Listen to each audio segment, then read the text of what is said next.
Vengo del ombligo del planeta, tierra donde nunca falta el sol. Tan variada y rica es su belleza, que al verla cualquiera se enamora.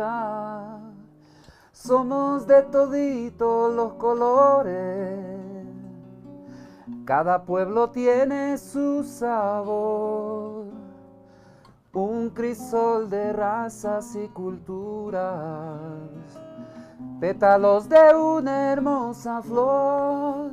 Ay, mi Ecuador, ay, mi Ecuador, ay, mi Ecuador, mi lindo Ecuador. Donde quiera que vaya, te llevo en mi corazón. Donde quiera que vaya, te llevo en mi corazón. El sendero que a mí me ha tocado me ha llevado lejos de mi hogar, pero la distancia no ha logrado hacerme olvidar de dónde vengo.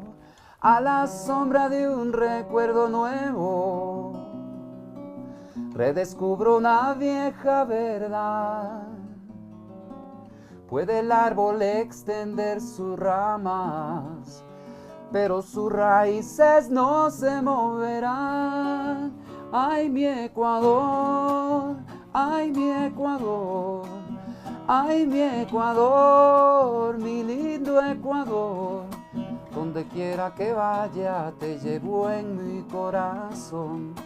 Donde quiera que vaya, te llevo en mi corazón.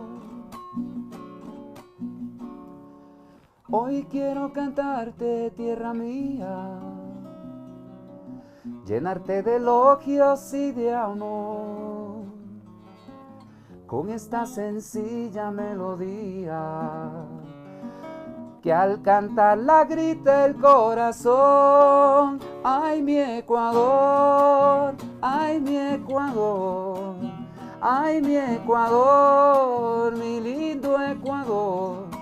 Donde quiera que vaya, te llevo en mi corazón.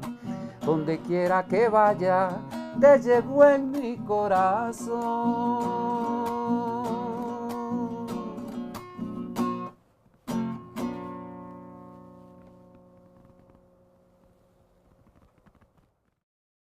Welcome from the interviews from Quito. My name is Andy Sebastian. We have a special guest, a fantastic musician, a songwriter from Ecuador. His name is Alex Alvear. His music has been heard all over the world, especially in the States. He's been living half of the year in the States and half of the year here in Ecuador. And we have him here in interviews from Quito. How you doing, Alex?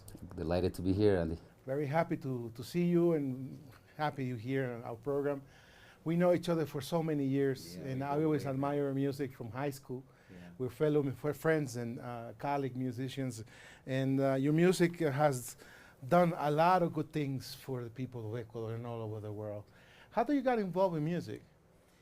Well, initially, I think it's my mom and my dad's fault because they had a very eclectic record collection at home and very good sound system. So I grew up listening to all sorts of music, from classical to funk to rock and roll, jazz, and just a mix of everything. And that, I think, was the first seed. My mom used to play piano and guitar, but I'm not necessarily from a musical household of musicians, or I'm the first idiot or the first enlightened being that dedicated his life to music.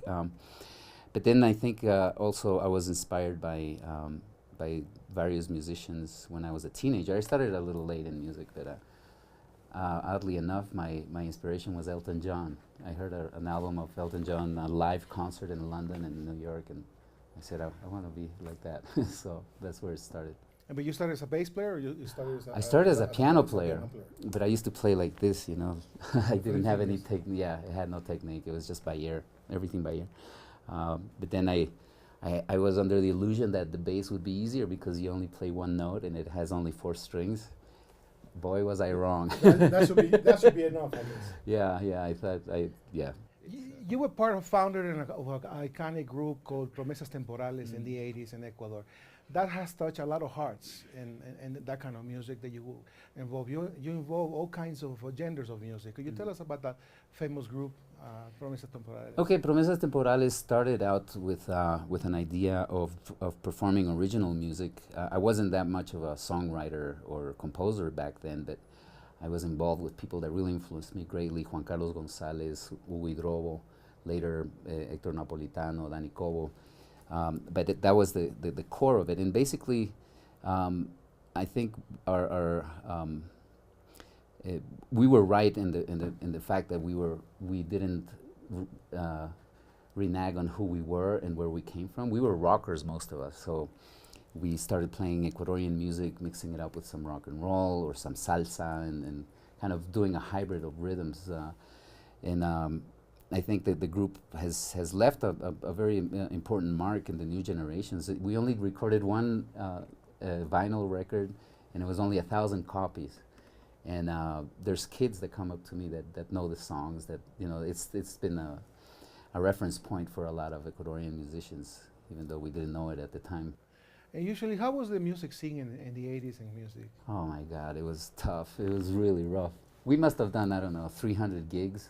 And the gigs we did with good sound, I can count them in my hand. Technologically, the country was really behind.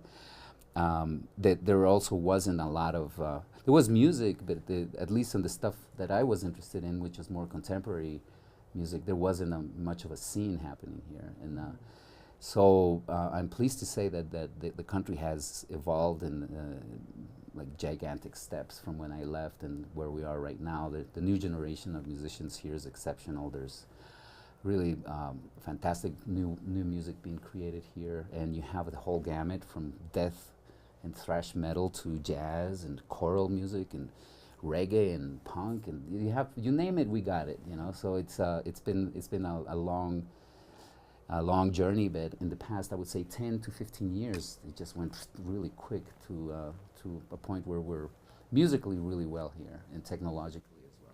In 1986, you make the decision to go to the States and study music, and you chose to go to Boston to study in Berkeley. What was the impact in your life of studying in Berkeley in 1986? I think the most important legacy from that experience, beyond the studies, was just experience of being out of your country. The immigrant experience is something that is very unique and very powerful, because you're literally transported from one planet to another where everything is foreign. You might even speak the language or not, but you're still in a totally different culture, and I think that was the most enriching first experience, to be humbled by loneliness and by distance and by having to reinvent yourself in a way and try to get connected to this new world and try to adapt. And but then I think another wonderful thing about this experience was with Berkeley or Boston is a place where a lot of people from all over the world gather to go study mainly, and I met a lot of people from all over the world, and it helped me have a broader vision of myself and of the world, of music, and so the human interaction and exchange, I think, was also very, very valuable. In those years, you formed a very famous group called Tinku that you came here in the early 90s. But also you had a fantastic group. You still have that group called Mango Blue. And you involve Ecuadorian rhythms and Ecuadorian music to that kind of a band. You utilize salsa instruments, percussion instruments, and all that. But you keep the Ecuadorian music in Mango Blue. How has Ecuadorian music made an impact on you? Well, I have to admit that unfortunately I wasn't connected to our culture when I was growing up. Not because my home was necessarily against, but it's just my surroundings. I wasn't taught to appreciate Ecuadorian culture and music especially. It wasn't until I was almost in my early 20s that I had kind of a epiphany. I went to a solstice San Juan party in Imbabura, which is a province here in Ecuador that is extremely rich in musical traditions, and that whole experience just changed my whole outlook on Ecuador and our music. And Now, the good thing is that it was always in the back of my head, because you get into a bus and it's sounding, you go to a restaurant, so it's still everywhere, but it wasn't something that I had adopted and that I had cherished until later in life. But I would say all I want to do now is do music with an Ecuadorian focus, even though it may not be folkloric or traditional, but having flavors that we have very distinct tastes in our musical traditions that can be adapted to funk, to reggae, to jazz, to everything. So that's where I'm going right now. So it's very important for me. So one of your breakthroughs in your career is actually composing and arranging for Celia Cruz, one of the best salsa singers in the world. How did that came about? How do you meet Celia Cruz and asking you to compose a song for her? Well, actually, she didn't ask me to write a song. I was nobody, and I was still at Berkeley, and I had to do this project for one of my classes, and I managed to go to a good studio and record, and had a full band with brass and everything, and it was a salsa tune dedicated to her, because I really still think that you shouldn't wait until people die to make them feel how great they are and tribute, pay tribute. So I wrote the song to her, and I just sent her a cassette in the mail. Somebody gave me the address, I don't know, I can't remember how it was, and I just thought, this is going nowhere. And then she wrote me back, and she wrote me with another cassette of an interview they did to her in a New York radio station, and then we had a correspondence for quite a while, and was very, very loving. And then I had the pleasure of opening for Willie Colon and Celia Cruz in Boston at the Berkeley Performance Center on my birthday. So it was, and Celia sang happy birthday to me. She gave me flowers. I mean, that's one of the dream come true. That was incredible, yeah, because she's been somebody I really admired and followed for a long time. As a composer, you always been interested in Ecuadorian music. You actually put a different taste, a different flavor to it, always in your composing. And how do you apply that Ecuadorian music now in Mango Blue in these days now? Well, I would say that before the Ecuadorian imprint that I want to have in my music, I want to have my own imprint, because I did a lot of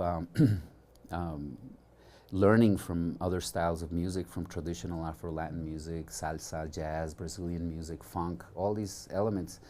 And then with Mango Blue, I was able to bring them all together, because there was a point in my life where they said, okay, I'm from the Andes, 2,500 meters above sea level. What the hell am I doing playing salsa? This is not me. I'm not Cuban. I'm not Puerto Rican.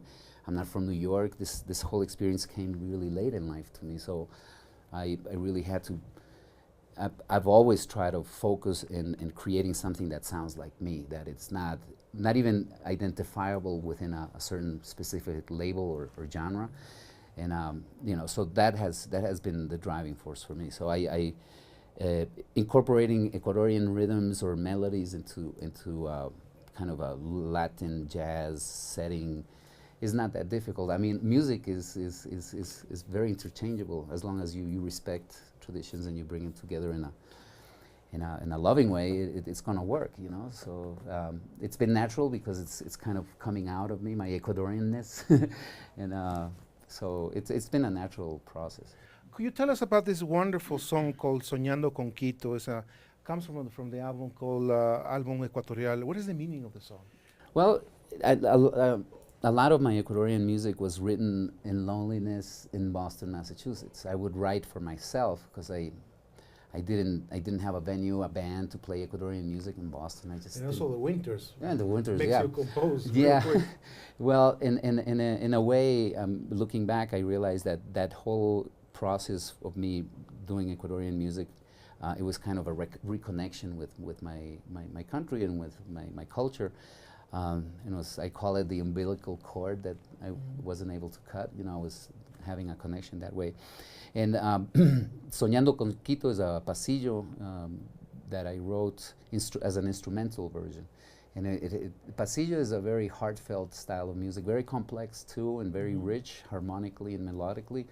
But the main character of it's kind of bluesy, it's kind of. Could you play a little bit of the Soñando con Quito so people can understand the rhythm? The pasillo, yeah, it's kind of.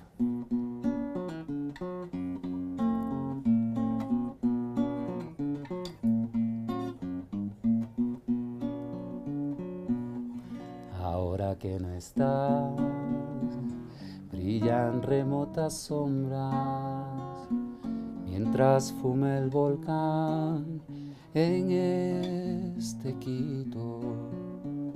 Ni la piedra del... Bueno, it goes on, no? It goes on, but Yeah. basically it was a 3/4. It's a 3/4 kind of, yeah, very melancholic in character. And this song in particular, I wrote it kind of longing for my city, you know, because the city has changed so much since when I was a kid, but still there's a very, very close connection. And I don't consider myself a really good lyricist. I have, most of the time is a painstaking process for me to come up with lyrics. So I asked Margarita Lazo, who is a renowned Ecuadorian poet, to help me out with the lyrics. So it was that the lyrics are her doing. And it basically talks about the city, the neighborhoods, kind of feelings that you get in different neighborhoods and landmarks. So it's, yeah. It makes you homesick. It makes you homesick, yeah. My Ecuadorian music, because I wrote it from exile. I think it touches people living outside a little bit more than the people here, because that's where it's coming from. It's coming from an Ecuadorian that's far away from his family, from his people, and from his country, and kind of there's a longing to return, or a longing to reconnect that I've seen. Alex, since we are finishing 2014 and we're looking at 2015, what are your projects in the future now? Well, there's a couple of things I want to do. One of them is to bring my Ecuadorian music a little bit more out into to different parts of the country, take it to different cities, and just share my music, because I've been away for so long. My music has been played a lot in, you know, television and radio and public spaces, but nobody knows who the hell that guy is singing is, or whose music this is. So I want to make that connection.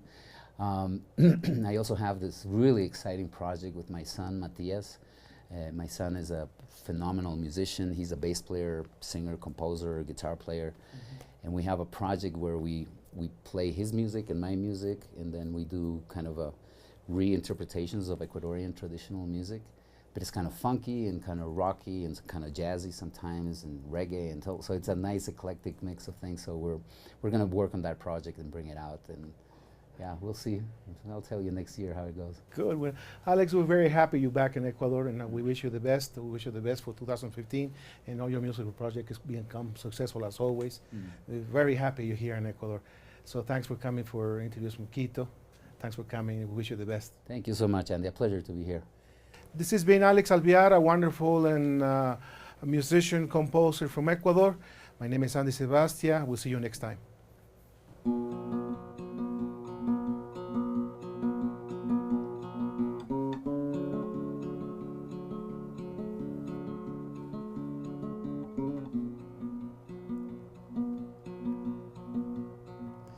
Ahora que el sol se va a dormir, se viste el cielo de carbón, y de una nube va a salir, trotando un caballito azul, trotando un caballito azul. Torotiqui, torotac, va trotando sin cesar, torotiqui, torotac, el caballito azul. Torotiqui, torotac, va trotando sin cesar, torotiqui, torotac, el caballito azul. Si los guambritos sienten que sus ojos se quieren cerrar, es porque pronto llegará, trotando un caballito azul, trotando un caballito azul. Sobre su lomo viajarán a la tierra de los sueños, despacito trotará el caballito azul. Torotiqui, torotac, va trotando sin cesar, torotiqui, torotac, el caballito azul.